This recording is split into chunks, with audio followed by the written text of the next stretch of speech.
Pak Ganjar. Selamat malam. Assalamualaikum. Waalaikumsalam warahmatullahi wabarakatuh.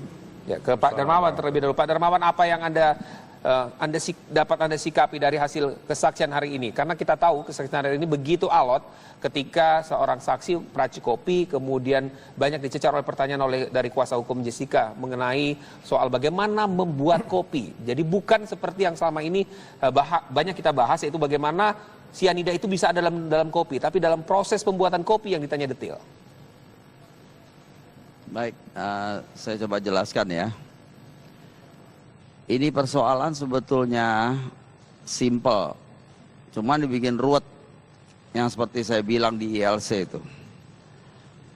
Ya, jadi ini persidangan ini adalah mengikuti daripada alur sesuai hukum yang berlaku di negara kita.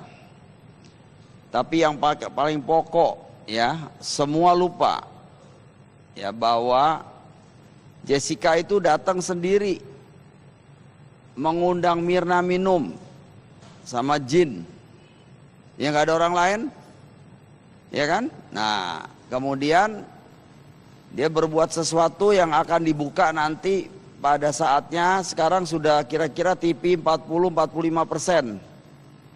Pada saat nanti sisa 30%, itulah krusialnya saya akan bicara sama Pak Hakim untuk dibuka. Pak Hakim mungkin akan terbelalak.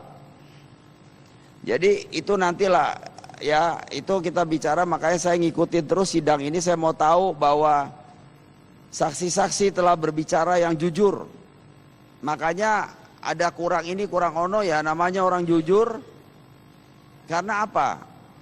Kalau dia bohong belain saya atau belain Jessica, tidak bisa.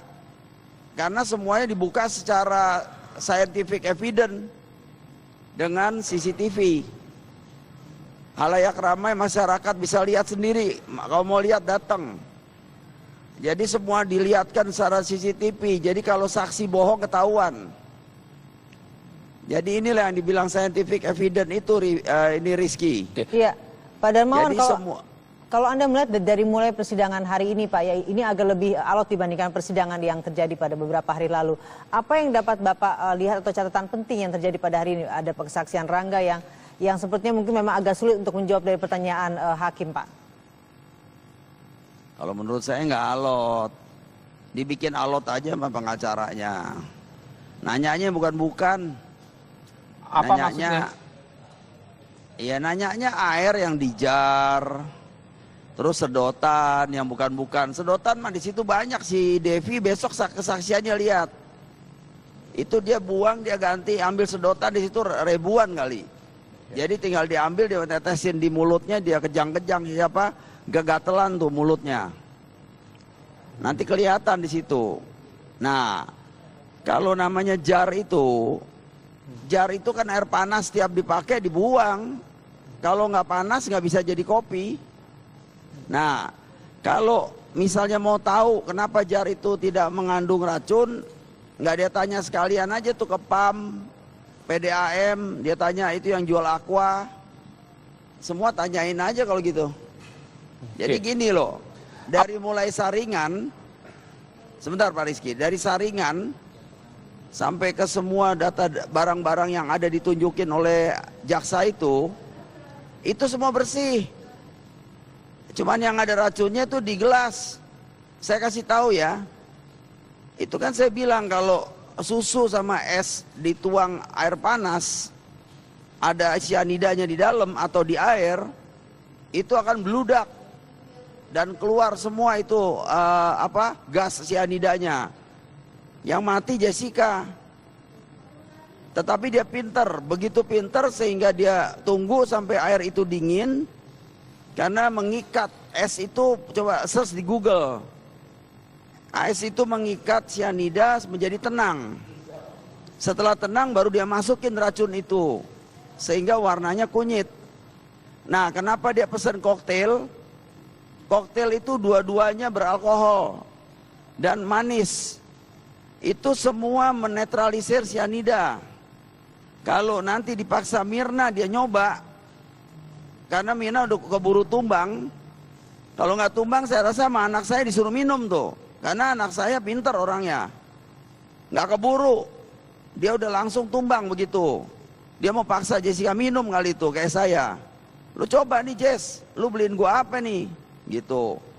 Dia siap. Dia sudah minum itu alkohol sama gula tadi, jadi tidak apa-apa. Seperti Ya, itu. baik Pak Darmawan. Saya coba tanya ke Pak Ganjar kalau begitu. Pak, bagaimana membuktikan scientific evidence tadi itu? Kalau memang ternyata tadi ada yang dipertanyakan oleh kuasa hukum, ada sedotan yang digunakan oleh Mirna itu hilang, kemudian tadi air panas yang campuran air panas itu juga ternyata dibuang. Memang terlihat memang menurut Pak Darmawan itu hal yang dibuat-buat, dipertanyakan yang sehingga menjadi alot. Nah, tapi menurut Pak Ganjar bagaimana, Pak? Baik. Pertama saya menyampaikan tentu ikut prihatin dengan kasus ini ya, dan saya juga bersimpati dengan Pak Darmawan yang putrinya sudah menjadi korban. Gitu ya.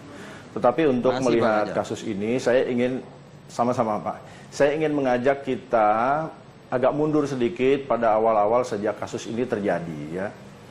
Jadi begini, pada saat kasus ini terjadi diberitakan, saya sudah membayangkan bahwa kasus ini dibilang sulit tidak, tapi dibilang mudah pun tidak. Karena akan terjadi proses pembuktian yang menggunakan metode-metode yang modern. Ya.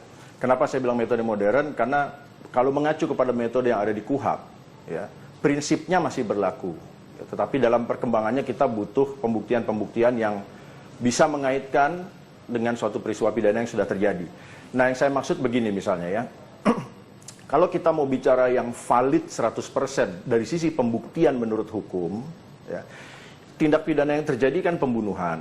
Pembunuhan adalah hilangnya nyawa seseorang. Nah, kalau misalnya kita mencari bukti yang paling valid adalah kalau peristiwa pembunuhan ini ada alat bukti yang cukup. Nah, selama ini kita mengandalkan alat bukti keterangan saksi. Ya, padahal ada 4 alat bukti lain. Nah, sekarang saya mengajak kita semua melihat begini. Keterangan saksi itu, keterangan yang disampaikan oleh seseorang yang melihat sendiri, atau mengalami sendiri, atau mendengar sendiri peristiwa pidana. Nah, dalam kasus ini, akan valid kalau ada orang bisa memenuhi syarat sebagai saksi bila ia melihat ada yang memasukkan racun. Ia mendengar ada yang memasukkan racun, ia mengalami sendiri. Ya, atau melihat orang meninggal akibat racun, mendengar orang meninggal akibat racun, atau mengalami sendiri, which is ini sudah menjadi korban kan. Nah, kalau mengacu kepada pengertian yang ada di KUHP, yang saya bilang tadi metode yang sudah lama walaupun prinsipnya masih valid, dalam kasus ini jauh-jauh hari saya sudah bilang bahwa penyidik, sekarang penuntut umum, mestinya tidak punya alat bukti keterangan saksi. Karena tidak ada orang yang melihat, mendengar dan mengalami sendiri peristiwa itu, kecuali pelaku dan korban. Gitu ya. Nah, sehingga seharusnya dalam perkara ini yang diandalkan bukan alat bukti keterangan saksi, tetapi alat bukti lain. Kita punya, masih ada petunjuk, masih ada surat, masih ada keterangan ahli, dan nanti keterangan terdakwa. Nah, ini yang seharusnya digali. Nah, bagaimana dengan yang sudah terjadi? Saya terus terang saja, saya tidak mampu mengikuti proses persidangan ini langsung maupun di media, menyaksikan, tetapi mengikuti dari perkembangan berita. Dan itu pun saya harus berhati-hati karena kadang-kadang pemberitaan juga tidak tepat betul sebagaimana yang tadi Pak Darmawan bilang harusnya lihat sendiri di pengadilan. Nah, cuma dari perkembangannya begini, saya khawatir sejauh ini yang kita harapkan bahwa kasus ini akan terkuak lebar, ini memang masih sedikit-sedikit. Ya. Artinya begini, saya memahami bahwa penegak hukum, penyidik dan penuntut umum sekarang menggunakan scientific method. Ya. Tetapi kita harus paham bagaimana membahasakan scientific method ini nanti kepada publik, supaya publik juga jelas ya, walaupun ini kepentingannya pembuktian di pengadilan kepada hakim. Artinya menurut Pak Ganjar susah, scientific itu, metode itu susah untuk diterima masyarakat, begitu? Publik tentu tidak terbiasa ya, walaupun begini, kalau kita lihat di TV-TV sudah banyak film-film yang menayangkan bagaimana scientific method bekerja. Nah, tapi yang saya ingin lihat adalah bagaimana scientific method digunakan di dalam kasus ini. Ya, keterangan orang-orang yang sudah tampil sebagai saksi tadi itu kan harus dikaitkan bagaimana ia kemudian mempunyai nilai hukum secara pembuktian. Nah, saya tidak mau menyepelekan, meremehkan hal-hal seperti misalnya begini. Kalau kita bicara alat bukti yang valid, saksi, tidak ada saksi yang melihat Jessica memasukkan racun. Sehingga kita tinggalkan upaya untuk mencari alat bukti itu. Kita cari alat bukti lain. Nah, misalnya sekarang begini, sedotan. Kenapa sedotan menjadi penting? Saya membayangkan di sedotan itu ada sidik jari pelaku. Baik, Pak Ganjar. Misalnya begini, kan tadi dibicarakan. Ya, Pak Ganjar. Misalnya dibicarakan Pak Ganjar. SOP-nya ya. Pak Ganjar, saya potong sampai di situ. Nanti kita lanjutkan soal sedotan ini, karena menurut Anda itu merupakan bagian penting ya. Karena ada sidik jari pelaku di sana. Kita lanjutkan lagi nanti, usai jeda pariwara berikut. Mirna Salihin dan juga dari pakar hukum pidana Mas Ganjar Laksmana, kami sampaikan dulu kabar terkait. Jaksa penuntut umum Ardhito menilai keterangan saksi sesuai dengan berita acara pemeriksaan yang telah dibuat. Meski demikian, seorang saksi sempat dianggap kurang memahami pertanyaan hakim. Saksi-saksi tadi di depan itu menurut kami itu pada pokoknya tidak keluar dari berita acara pemeriksaan yang sudah ada dalam berkas perkara. Pak, tapi kalau misalnya kita melihat dalam perbincangan tadi persidangan bahwa keterangan saksi ini terlihat berbelit-belit. Bagaimana dengan tanggapan dari JPU sendiri, Pak? Kalau menurut saya itu sebenarnya bukan berbelit-belit, tapi kelihatannya kesulitannya dia untuk menganalisa apa pertanyaan hakim dan maksud pertanyaan hakim. Jadi saya tadi melihat sebenarnya hakim menanyakan peristiwa ataupun keadaan teko ya atau jak yang dia sebut khusus pada hari dan tanggal itu, pada detik itu dia kemanakan, tapi yang dijawab sebenarnya adalah kondisi teko atau jak yang pada umumnya kalau dia melihat sesuatu teko itu setelah disajikan. Artinya itu missnya dia saja. Jadi dia kurang memahami saja pertanyaan hakim atas maksud dari pertanyaan untuk setelah dikemanakan teko itu. Biasanya dia begini, tapi tadi agaknya itu yang tidak pas, tapi tadi akhirnya sudah kami dapat poinnya bahwa pada hari itu untuk teko air panas yang disajikan bekas yang disajikan oleh Agustri itu sebenarnya Rangga tidak mengetahui sisanya dikemanakan kan gitu. Ya. Tadi pernyataan dari JPU ya. Jadi ada dua ya, ada sedotan dan juga ada teko air panas yang disajikan. Lanjutkan tadi Pak Ganjar yang sempat terputus, tadi Anda katakan sedotan menjadi bagian yang penting. Mengapa? Ya, jadi begini, saya lanjutkan ya. Dalam kasus seperti ini, kita tidak boleh mengecilkan atau mengabaikan hal-hal yang seakan-akan kecil. Ya, maksud saya begini, misalnya sedotan, saya kasih contoh ya. Sedotan itu kan konon tadi pemeriksaan saksi ada SOP. Sedotan itu misalnya ditaruh, yang memasukkan siapa dan lain-lain. Kan ada SOP-nya. Nah, kalaupun misalnya saya nggak tahu SOP-nya bagaimana. Misalnya kalau pelayan yang memasukkan, biasanya kan pelayan tanya kepada si konsumen, boleh saya masukkan dan lain-lain. Nah, sekarang kita lihat begini, siapa yang memasukkan sedotan, itu kan juga menjadi bagian yang penting. Iya. Ya, kenapa? Karena siapa yang memasukkan, sidik jarinya ada di sedotan. Ya, walaupun dalam kasus ini begini, saya membayangkan ya, tentu ada sidik jari korban. Ya, karena dia tentu memegang. Tapi kalau ada sidik jari orang lain di situ, nah ini kan jadi petunjuk awal bahwa ada orang lain yang menggunakan tangannya melakukan sesuatu yang mestinya tidak dilakukan oleh orang ini. Ya, misalnya dalam kasus ini gini, misalnya ada sidik jari Jessica, ngapain dia repot-repot masukin sedotan, nanti Mirna juga bisa kok ngelakuin sendiri. Nah, ini yang namanya petunjuk, nanti dikaitkan dengan yang lain. Itulah scientific method. Untuk membuktikan ada sidik jari Jessica, tentu kan butuh laboratorium forensik. Nih ada sidik jarinya. Mungkin nanti ditemukan lagi dengan bantuan yang hal-hal yang ilmiah tadi itu dari laboratorium, dari keterangan ahli. Nah, jadi begini, saya membayangkan apa yang ditampilkan di pengadilan sekarang, ya, kalau hakim, jaksa, dan pengacara mestinya paham. Cuma sebagai akademisi saya kan menilai begini, publik kan juga bertanya-tanya, seseorang ditampilkan sebagai saksi, apa yang mau dibuktikan dari saksi ini? Besok kalau ada alat bukti lain, misalnya surat dari lab, apa yang mau dibuktikan dengan alat bukti ini? Gitu ya. Lalu ada misalnya nanti ahli ini arahnya kemana? Apa yang mau dibuktikan? Nah itu yang maksud saya dengan bantuan scientific method kita mengacu kembali kepada metode pembuktian yang diatur di KUHP.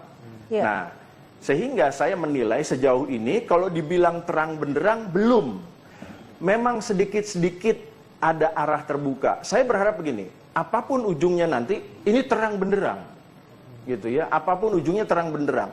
Dan secara ilmiah metode ini harus bisa dipertanggungjawabkan. Kita percaya bahwa penegak hukum kita, polisi, jaksa tidak akan melakukan hal-hal yang sembrono.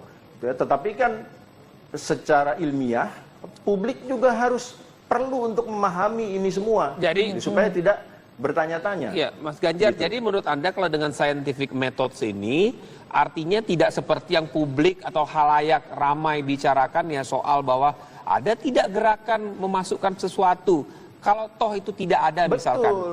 Kalau toh itu misalnya tidak ada. Jadi itu cukup. Betul. Ya, jadi kalau kita membayangkan metode pembuktian yang konservatif, ada orang memasukkan racun ke gelas, itu sudah nggak akan kita temukan. Saksi tidak ada yang melihat, jangan-jangan CCTV pun tidak ada yang nyata menunjukkan seseorang memasukkan itu. Gitu. Sehingga kalau ini sudah tidak ada, kita butuh bantuan alat bukti lain.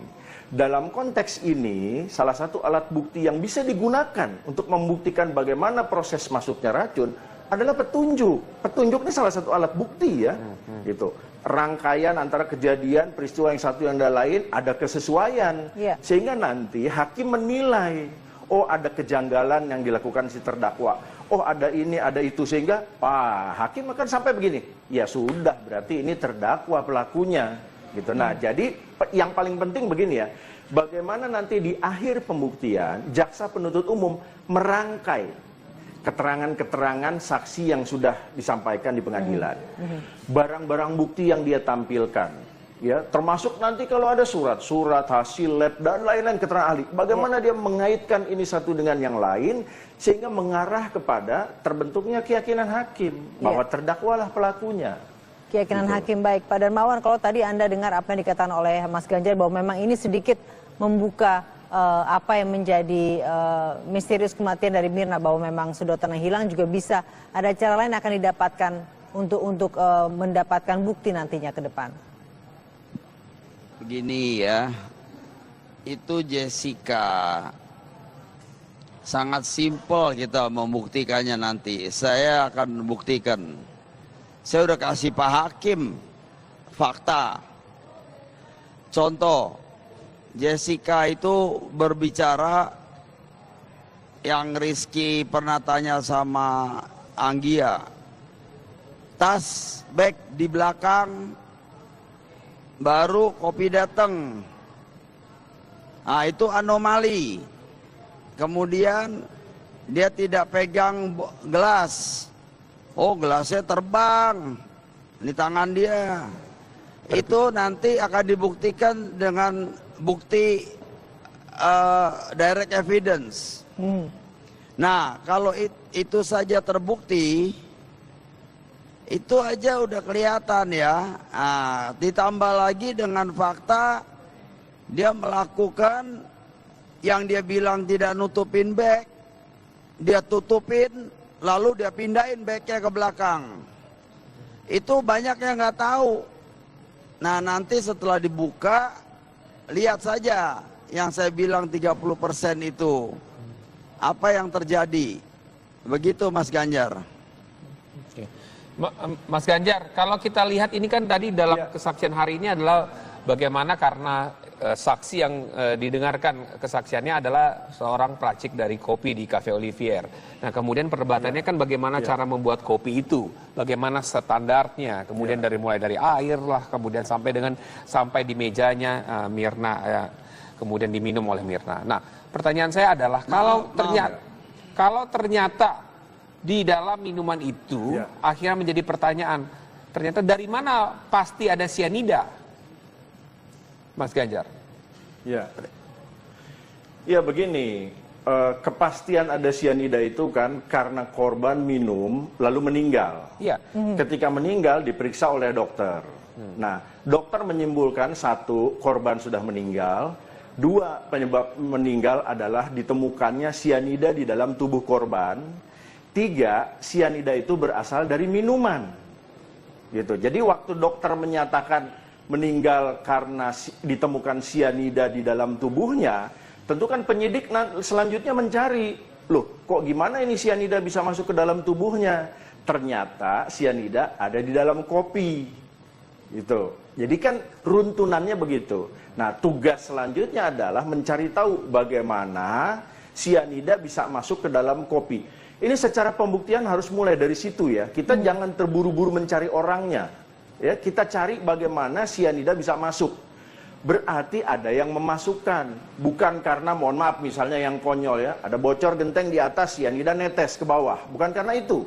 Sianida masuk oleh perbuatan manusia. Nah, baru kita cari siapa manusia yang memasukkan.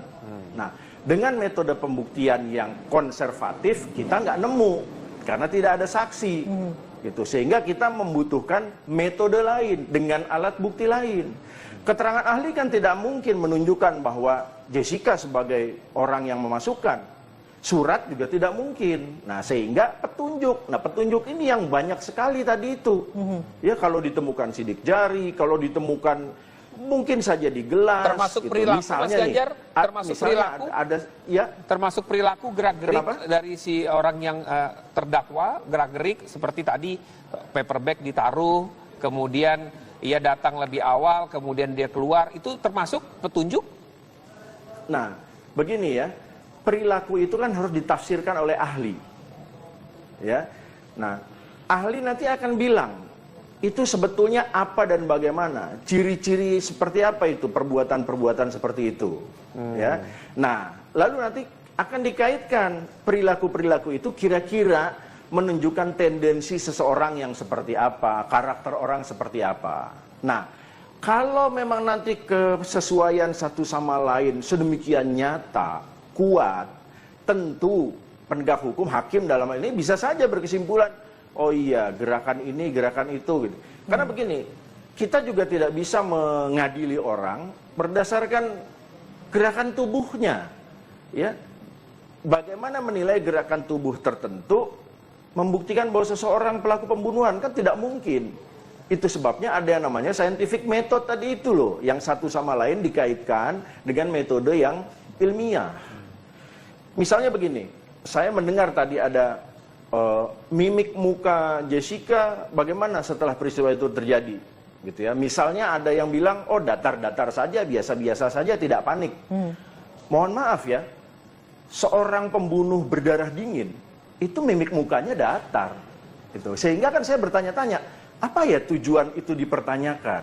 Mempertanyakan mimik muka si pelaku itu apa tujuannya? Nah, nanti bagaimana mengaitkan apa yang disampaikan si saksi, apa yang disampaikan ahli, gitu ya, mengaitkan itu dengan metode-metode tertentu, dengan alat-alat bukti, dengan barang bukti, sehingga sampai pada kesimpulan tertentu, gitu. Nah, saya berharap ke depan ini kan masih panjang prosesnya ya. Kalau Pak Darmawan bilang tadi masih ada 30% yang kunci ya Pak ya.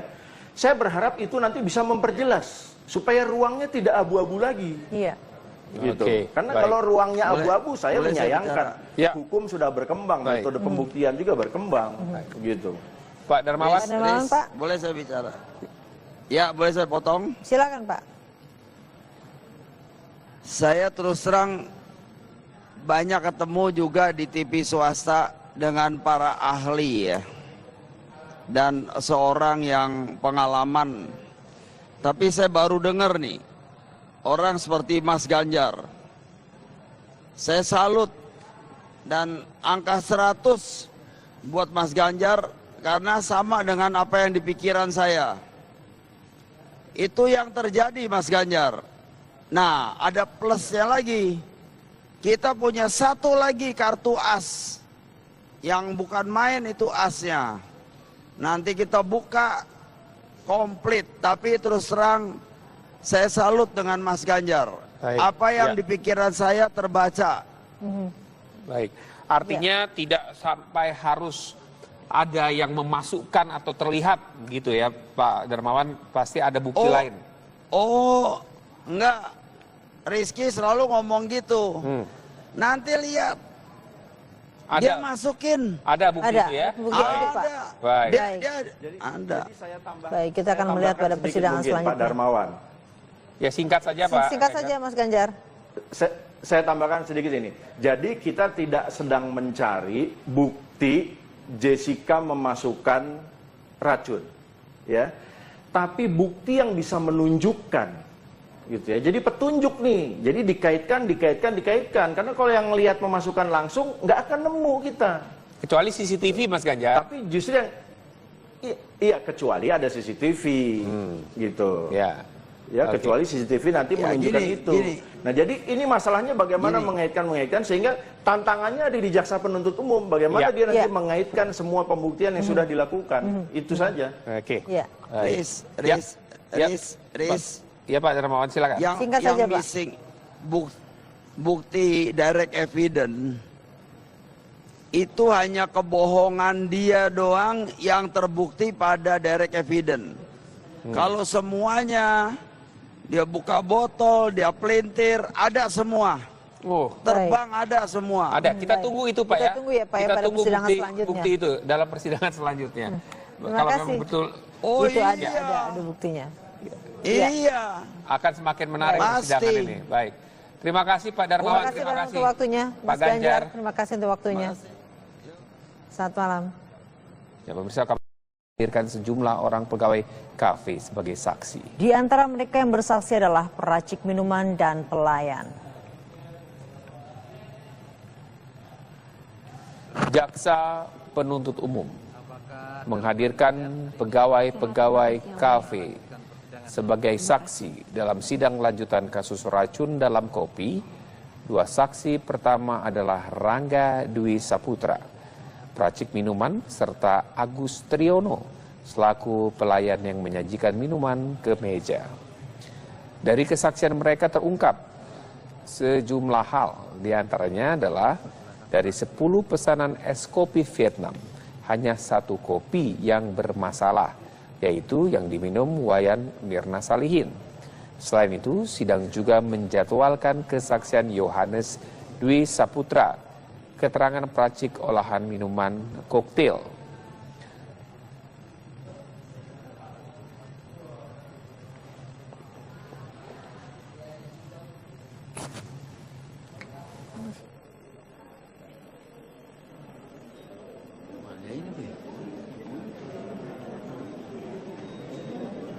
Sebenarnya duduk.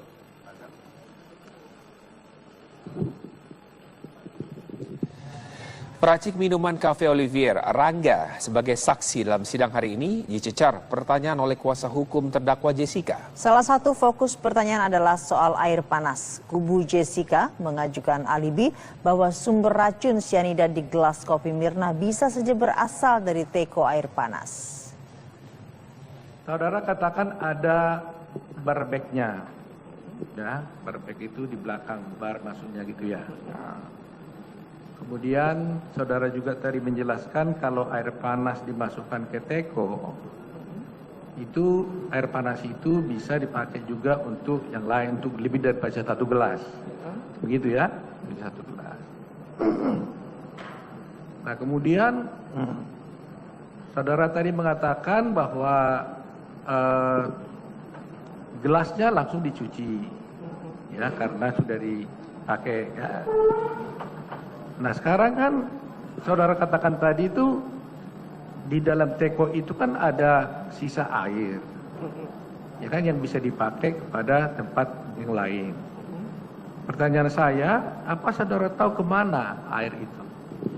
Kalau sisaan air itu pasti langsung dibuang. Jangan kita ganti yang baru. Saudara langsung tahu, dibuang. Saudara lihat? Saya lihat, saya yang buang sendiri. Loh, sekarang begini prosedurnya. Kalau umpamanya gelas selesai dipakai, itu yang mencuci siapa? Barbek. Barbek, gue saudara. Nah, terus kalau teko yang mencuci siapa? Kalau menteko nggak setiap hari dicuci. Ya, yang mencuci siapa? Yang mencuci barbek juga. Hah? Barbek juga? Iya. Jadi nggak balik pada saudara kan? Tapi tempat stationnya di tempat saya. Jadi saya tahu itu ada isinya apa enggak. Tadi saudara katakan bahwa di gelas di teko itu lebih ada sisa air. Pertanyaan saya, kenapa saudara buang? Ya soalnya kita lebih. Jadi kita simpan Tapi itu bisa kosong. dipakai lagi. Nggak bisa dipakai. Soalnya hot water, air panas. Kita Tadi nyeduh saudara kopi kalau bilang nggak air sisanya panas. bisa dipakai. Saksi lain kemarin juga mengatakan itu bisa jalan-jalan. Istilah majelis hakim.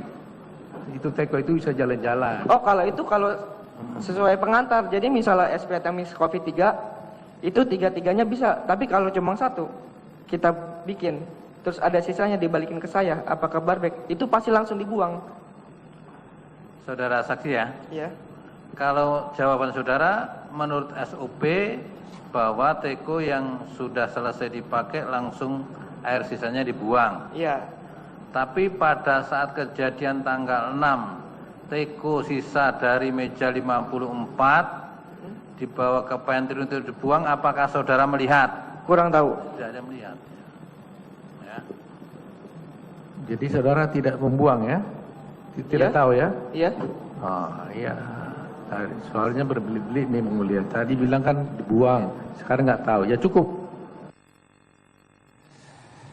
Nah, sejumlah fakta pun terungkap dari kesaksian sejumlah karyawan. Alat bukti lain. Dalam konteks ini, salah satu alat bukti yang bisa digunakan untuk membuktikan bagaimana proses masuknya racun adalah petunjuk. Petunjuk ini salah satu alat bukti ya.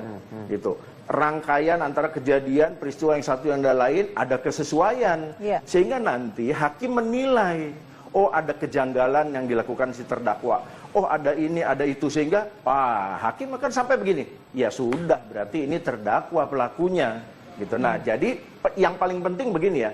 Bagaimana nanti di akhir pembuktian, jaksa penuntut umum merangkai keterangan-keterangan saksi yang sudah disampaikan di pengadilan.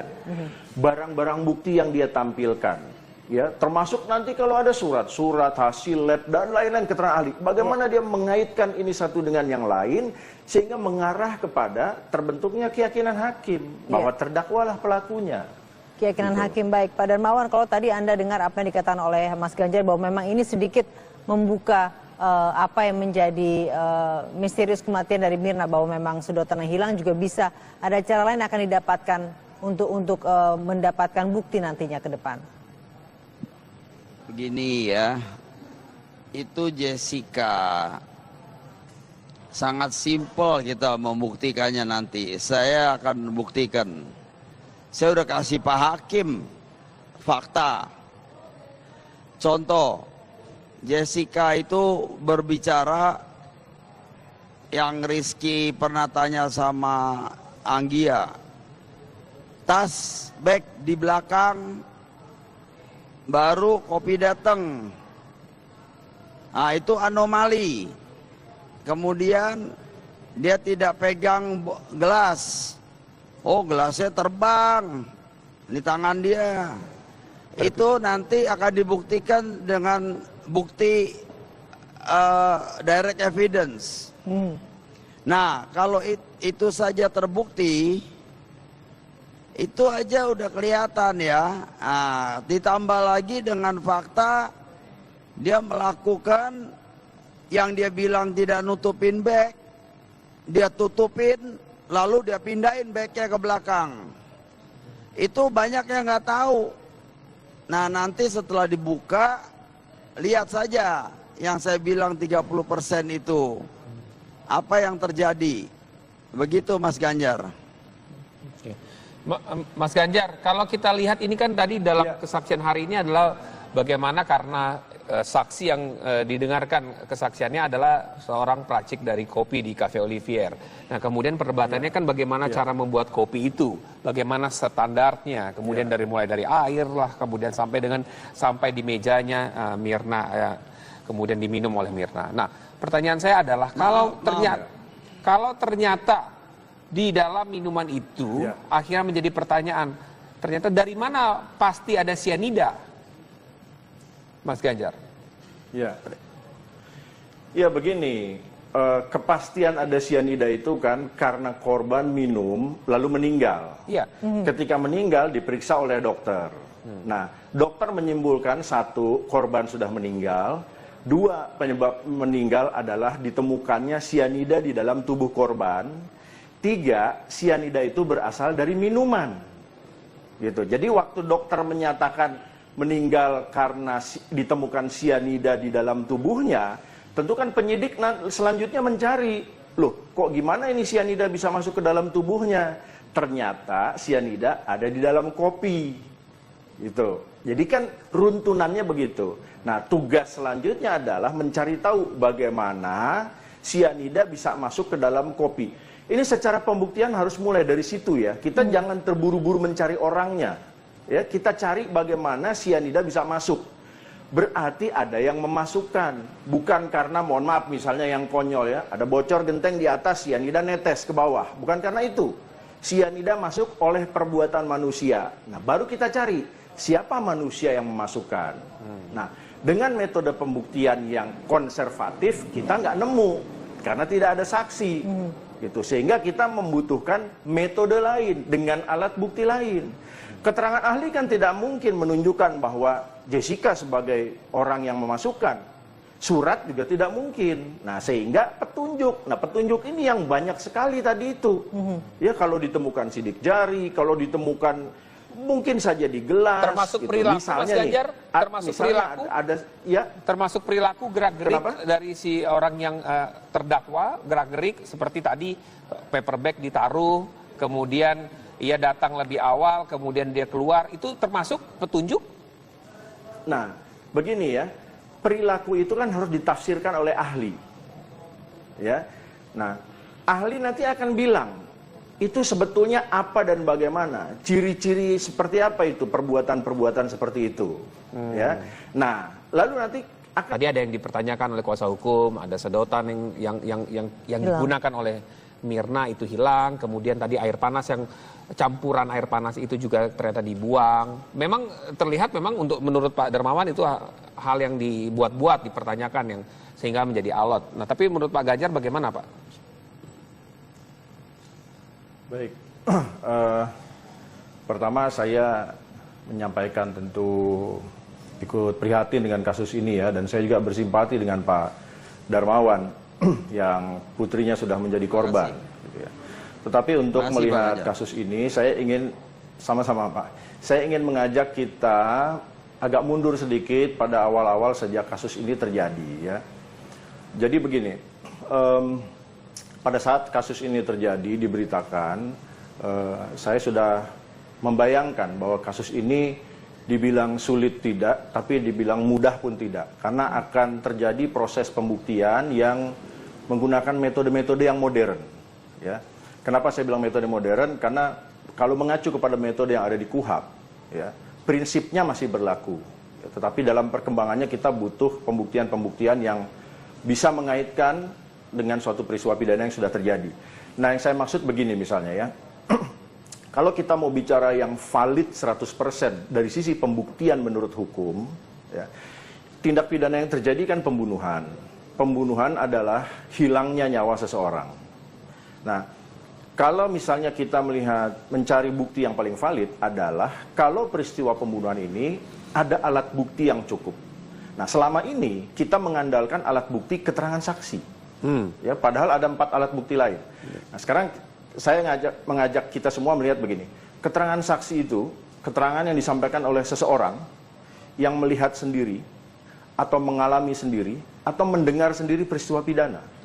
Nah, dalam kasus ini, akan valid kalau ada orang bisa memenuhi syarat sebagai saksi bila ia melihat ada yang memasukkan racun. Ia mendengar ada yang memasukkan racun, ia mengalami sendiri.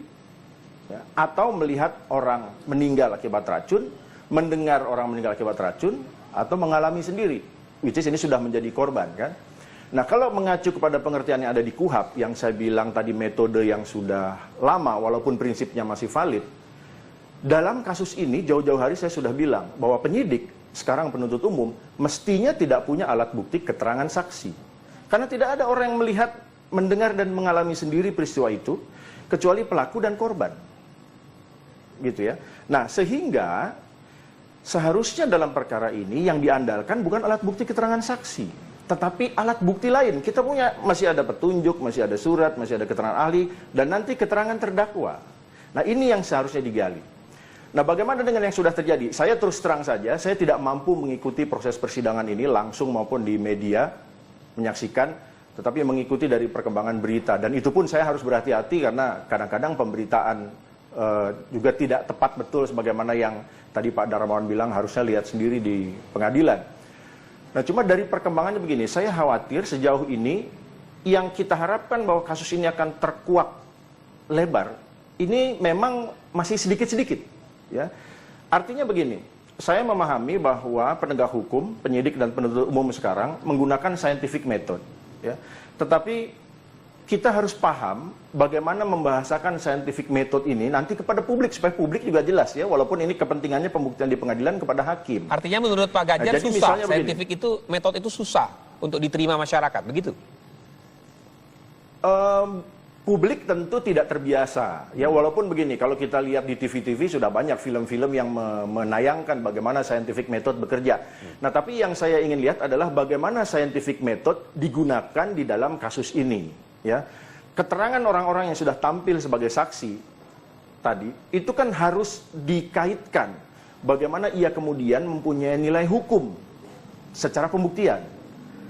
Nah, saya tidak mau menyepelekan, meremehkan hal-hal seperti misalnya begini. Kalau kita bicara alat bukti yang valid, saksi, tidak ada saksi yang melihat Jessica memasukkan racun. Sehingga kita tinggalkan upaya untuk mencari alat bukti itu. Kita cari alat bukti lain. Nah, misalnya sekarang begini, sedotan. Kenapa sedotan menjadi penting? Saya membayangkan di sedotan itu ada sidik jari pelaku. Baik, Pak Ganjar. Misalnya begini, kan tadi dibicarakan. Ya, Pak Ganjar. Misalnya dibicarakan Pak Ganjar. SOP-nya ya. Pak Ganjar, saya potong sampai di situ. Nanti kita lanjutkan soal sedotan ini, karena menurut Anda itu merupakan bagian penting ya. Karena ada sidik jari pelaku di sana. Kita lanjutkan lagi nanti, usai jeda pariwara berikut. Mirna Salihin dan juga dari pakar hukum pidana Mas Ganjar Laksmana, kami sampaikan dulu kabar terkait. Jaksa penuntut umum Ardhito menilai keterangan saksi sesuai dengan berita acara pemeriksaan yang telah dibuat. Meski demikian, seorang saksi sempat dianggap kurang memahami pertanyaan hakim. Saksi-saksi tadi di depan itu menurut kami itu kan dikaitkan perilaku-perilaku itu kira-kira menunjukkan tendensi seseorang yang seperti apa, karakter orang seperti apa.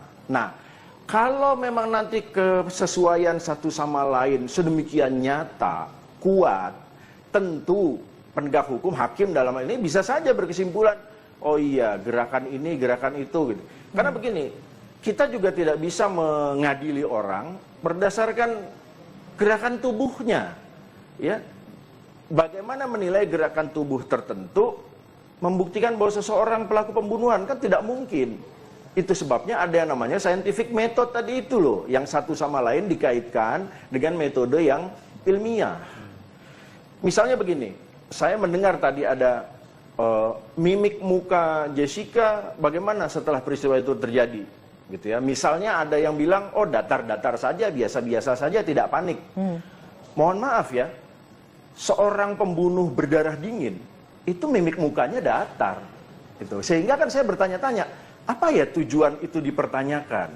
Mempertanyakan mimik muka si pelaku itu apa tujuannya? Nah, nanti bagaimana mengaitkan apa yang disampaikan si saksi, apa yang disampaikan ahli, gitu ya, mengaitkan itu dengan metode-metode tertentu, dengan alat-alat bukti, dengan barang bukti, sehingga sampai pada kesimpulan tertentu, gitu. Nah, saya berharap ke depan, ini kan masih panjang prosesnya ya. Kalau Pak Darmawan bilang tadi masih ada 30% yang kunci ya Pak ya.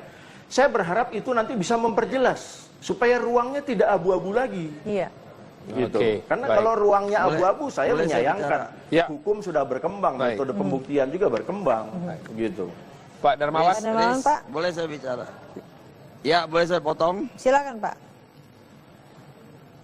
Saya terus terang banyak ketemu juga di TV swasta dengan para ahli ya, dan seorang yang pengalaman. Tapi saya baru dengar nih, orang seperti Mas Ganjar. Saya salut dan angka 100 buat Mas Ganjar karena sama dengan apa yang di pikiran saya. Itu yang terjadi, Mas Ganjar. Nah, ada plusnya lagi. Kita punya satu lagi kartu as. Yang bukan main itu asnya. Nanti kita buka komplit. Tapi terus terang saya salut dengan Mas Ganjar. Baik. Apa yang Ya. di pikiran saya terbaca. Baik, artinya tidak sampai harus ada yang memasukkan atau terlihat gitu ya Pak Darmawan, pasti ada bukti lain. Oh, enggak. Rizky selalu ngomong gitu. Nanti lihat. Dia Ada, masukin. ada bukti Ada itu ya? bukti itu, Pak. Ada. Baik. Ada. Baik, kita akan melihat pada Tambahkan sedikit persidangan mungkin, Pak selanjutnya. Darmawan. Ya singkat saja Pak. Singkat saja Mas Ganjar. Saya tambahkan sedikit ini. Jadi kita tidak sedang mencari bukti Jessica memasukkan racun, ya. Tapi bukti yang bisa menunjukkan, gitu ya. Jadi petunjuk nih. Jadi dikaitkan.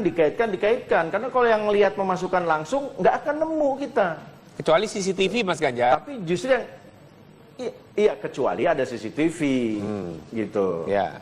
Ya, Oke. kecuali CCTV nanti Ya, menunjukkan gini, itu. gini. Nah, jadi ini masalahnya bagaimana mengaitkan sehingga tantangannya ada di jaksa penuntut umum. Bagaimana Ya. dia nanti Ya. mengaitkan semua pembuktian yang sudah dilakukan. Itu saja. Oke. Ya. Baik.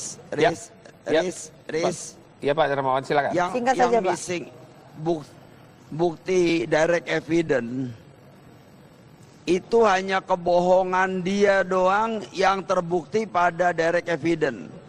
Kalau semuanya dia buka botol, dia pelintir, ada semua. Oh, Terbang ada semua. ada. Kita Baik. tunggu itu Pak Kita ya. tunggu ya, Pak, ya, Kita pada tunggu persidangan bukti, selanjutnya. bukti itu dalam persidangan selanjutnya. Terima Kalau kasih. memang betul Oh Itu iya. ada buktinya. Iya. akan semakin menarik Pasti. persidangan ini. Baik. Terima kasih Pak Darmawan. Terima kasih Pak untuk waktunya. Pak Mas Ganjar, Ganjar. terima kasih untuk waktunya. Selamat malam. Ya pemirsa, kami hadirkan sejumlah orang pegawai kafe sebagai saksi. Di antara mereka yang bersaksi adalah peracik minuman dan pelayan. Jaksa penuntut umum menghadirkan pegawai-pegawai kafe sebagai saksi dalam sidang lanjutan kasus racun dalam kopi. Dua saksi pertama adalah Rangga Dwi Saputra, peracik minuman, serta Agus Triono, selaku pelayan yang menyajikan minuman ke meja. Dari kesaksian mereka terungkap sejumlah hal, diantaranya adalah dari 10 pesanan es kopi Vietnam, hanya 1 kopi yang bermasalah, yaitu yang diminum Wayan Mirna Salihin. Selain itu, sidang juga menjadwalkan kesaksian Yohanes Dwi Saputra. Pak Ganjar. Selamat malam. Assalamualaikum. Waalaikumsalam warahmatullahi wabarakatuh. Ya, ke Pak Darmawan terlebih dahulu. Pak Darmawan, apa yang dapat Anda sikapi dari hasil kesaksian hari ini? Karena kita tahu kesaksian hari ini begitu alot ketika seorang saksi peracik kopi kemudian banyak dicecar oleh pertanyaan dari kuasa hukum Jessica mengenai soal bagaimana membuat kopi. Jadi bukan seperti yang selama ini banyak kita bahas, yaitu bagaimana sianida itu bisa ada dalam kopi, tapi dalam proses pembuatan kopi yang ditanya detail. Baik, saya coba jelaskan ya. Ini persoalan sebetulnya simple, cuman dibikin ruwet, yang seperti saya bilang di ILC itu. Ya, jadi ini persidangan ini adalah mengikuti daripada alur sesuai hukum yang berlaku di negara kita. Tapi yang paling pokok, ya, semua lupa ya bahwa Jessica itu datang sendiri mengundang Mirna minum sama Jin, ya nggak ada orang lain, ya kan? Nah, kemudian dia berbuat sesuatu yang akan dibuka nanti pada saatnya. Sekarang sudah kira-kira TV 40-45%. Pada saat nanti sisa 30%, itulah krusialnya saya akan bicara sama Pak Hakim untuk dibuka. Pak Hakim mungkin akan terbelalak. Jadi itu nantilah ya, itu kita bicara, makanya saya ngikutin terus sidang ini. Saya mau tahu bahwa saksi-saksi telah berbicara yang jujur. Makanya ada kurang ini kurang ono ya, namanya orang jujur. Karena apa? Kalau dia bohong belain saya atau belain Jessica, tidak bisa. Karena semuanya dibuka secara scientific evidence dengan CCTV. Halayak ramai, masyarakat bisa lihat sendiri. Kalau mau lihat datang. Jadi semua dilihatkan secara CCTV. Jadi kalau saksi bohong ketahuan. Jadi inilah yang dibilang scientific evidence itu ini Rizky. Iya, Pak Darmawan, Jadi kalau Anda melihat dari mulai persidangan hari ini Pak, ya ini agak lebih alot dibandingkan persidangan yang terjadi pada beberapa hari lalu. Apa yang dapat Bapak lihat atau catatan penting yang terjadi pada hari ini? Ada kesaksian Rangga yang sepertinya mungkin memang agak sulit untuk menjawab dari pertanyaan hakim, Pak. Kalau menurut saya nggak alot. Dibikin alot aja sama pengacaranya. Nanyanya bukan-bukan. Apa nanyanya, maksudnya? Iya, nanyanya air yang dijar. Terus sedotan yang bukan-bukan. Sedotan mah di situ banyak si Devi, besok kesaksiannya lihat. Itu dia buang, dia ganti, ambil sedotan di situ ribuan kali. Jadi tinggal diambil, dia tetesin di mulutnya, dia kejang-kejang siapa? Gegatelan tuh mulutnya. Nanti kelihatan di situ. Nah, kalau namanya jar itu kan air panas, setiap dipakai dibuang. Kalau nggak panas nggak bisa jadi kopi. Nah, kalau misalnya mau tahu kenapa jar itu tidak mengandung racun, nggak dia tanya sekalian aja tuh ke PAM, PDAM, dia tanya itu yang jual aqua. Semua tanyain aja kalau gitu. Jadi gini loh, dari mulai saringan, sebentar Pak Rizky, dari saringan sampai ke semua data barang-barang yang ada ditunjukin oleh jaksa itu semua bersih. Cuman yang ada racunnya tuh di gelas. Saya kasih tahu ya, itu kan saya bilang kalau susu sama es dituang air panas, ada cyanidanya di dalam atau di air, itu akan beludak dan keluar semua itu gas cyanidanya. Yang mati Jessica. Tetapi dia pinter, begitu pinter sehingga dia tunggu sampai air itu dingin, karena mengikat es itu, coba search di Google. Es itu mengikat cyanida menjadi tenang. Setelah tenang baru dia masukin racun itu, sehingga warnanya kunyit. Nah, kenapa dia pesan koktail?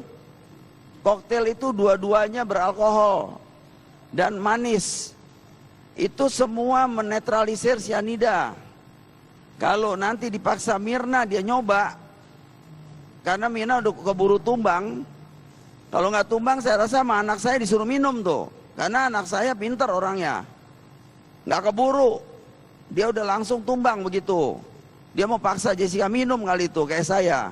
Lu coba nih Jess, lu beliin gua apa nih? Gitu. Dia siap. Dia sudah minum itu alkohol sama gula tadi, jadi tidak apa-apa. Seperti ya, itu. Baik Pak Darmawan. Saya coba tanya ke Pak Ganjar kalau begitu. Pak, bagaimana membuktikan scientific evidence tadi itu? Kalau memang ternyata pada pokoknya tidak keluar dari berita acara pemeriksaan yang sudah ada dalam berkas perkara. Pak, tapi kalau misalnya kita melihat dalam perbincangan tadi persidangan bahwa keterangan saksi ini terlihat berbelit-belit. Bagaimana dengan tanggapan dari JPU sendiri, Pak? Kalau menurut saya itu sebenarnya bukan berbelit-belit, tapi kelihatannya kesulitannya dia untuk menganalisa apa pertanyaan hakim dan maksud pertanyaan hakim. Jadi saya tadi melihat sebenarnya hakim menanyakan peristiwa ataupun keadaan teko ya atau jak yang dia sebut khusus pada hari dan tanggal itu, pada detik itu dia kemanakan, tapi yang dijawab sebenarnya adalah teko, kondisi teko atau jak yang pada umumnya kalau dia melihat sesuatu teko itu setelah disajikan. Artinya itu miss-nya dia saja. Jadi dia kurang memahami saja pertanyaan hakim atas maksud dari pertanyaan untuk setelah dikemanakan teko itu. Biasanya dia begini, tapi tadi agaknya itu yang tidak pas, tapi tadi akhirnya sudah kami dapat poinnya bahwa pada hari itu untuk air panas, teko air panas yang disajikan, bekas yang disajikan oleh Agustri ya, Agustri itu sebenarnya Rangga tidak mengetahui sisanya dikemanakan kan gitu. Tadi pernyataan dari JPU ya. Jadi ada dua ya, ada sedotan dan juga ada teko air panas yang disajikan.